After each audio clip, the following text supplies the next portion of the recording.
Bonjour à tous, dans cette vidéo, nous allons voir comment appliquer le théorème de Bézout. Dans l'exemple, dans la première question, on demande de montrer que 59 fois 2 plus 13 fois moins 9 est égal à 1, et d'en déduire que 59 et 13 sont premiers entre eux.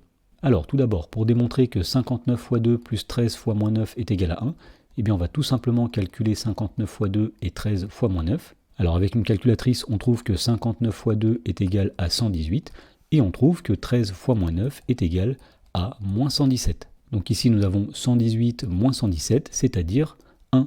Alors on nous demandait d'en déduire que 59 et 13 sont premiers entre eux, et pour faire cela, nous allons utiliser le théorème de Bézout que nous allons rappeler tout de suite.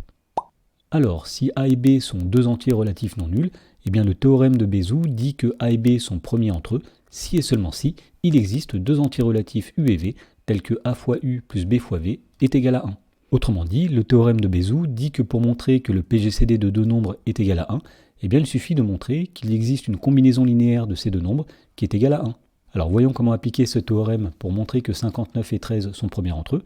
D'après ce que nous venons d'écrire, eh bien on peut affirmer qu'il existe deux entiers relatifs U et V, tels que 59 multiplié par U plus 13 multiplié par V est égal à 1.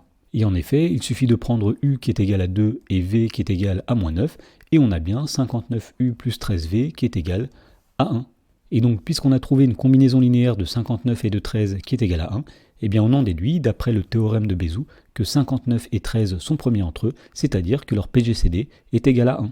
Dans la question numéro 2, on nous dit soit n un entier naturel, et on demande de montrer que 8n plus 5 et 6n plus 4 sont premiers entre eux. Donc pour faire cela, nous allons utiliser le théorème de Bézout. Autrement dit, nous allons chercher deux entiers U et V, tels que 8n plus 5 fois U plus 6n plus 4 fois V est égal à 1. Alors étant donné qu'on cherche une combinaison linéaire de 8n plus 5 et de 6n plus 4 qui est égale à 1, et que dans 1 il n'y a pas de n, l'idée va être d'essayer de faire disparaître les n. Alors ici nous avons 8n, ici nous avons 6n, donc on va commencer par chercher un multiple commun à 8 et à 6.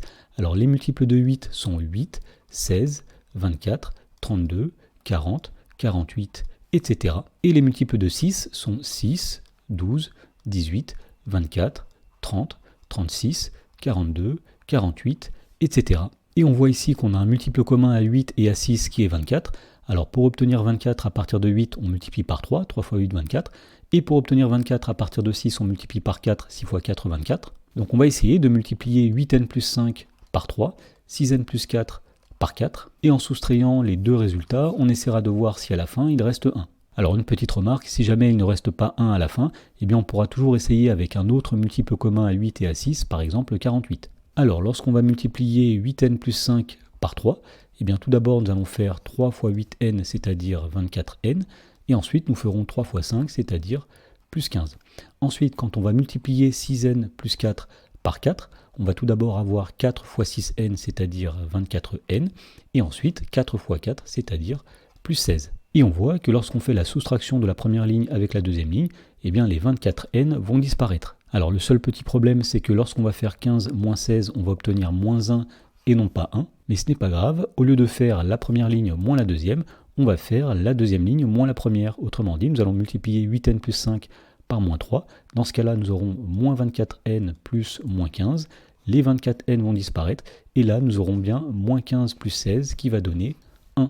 Alors, pour répondre à la question, on va commencer par considérer n un entier naturel, donc soit n appartenant à grand N, et on va calculer moins 3 fois 8n plus 5 plus 4 fois 6n plus 4. Alors, moins 3 fois 8n, ça va donner moins 24n, moins 3 fois moins 5, ça va donner moins 15, plus 4 fois 6n, c'est-à-dire plus 24n, plus 4 fois plus 4, c'est-à-dire plus 16.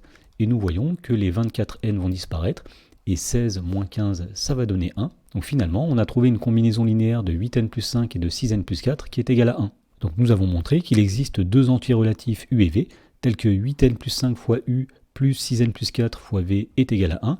Il suffit de prendre U qui est égal à moins 3 et V qui est égal à 4. Et donc, puisqu'on a montré qu'il existe une combinaison linéaire de 8n plus 5 et de 6n plus 4 qui est égal à 1, eh bien, d'après le théorème de Bézout, les nombres 8n plus 5 et 6n plus 4 sont premiers entre eux.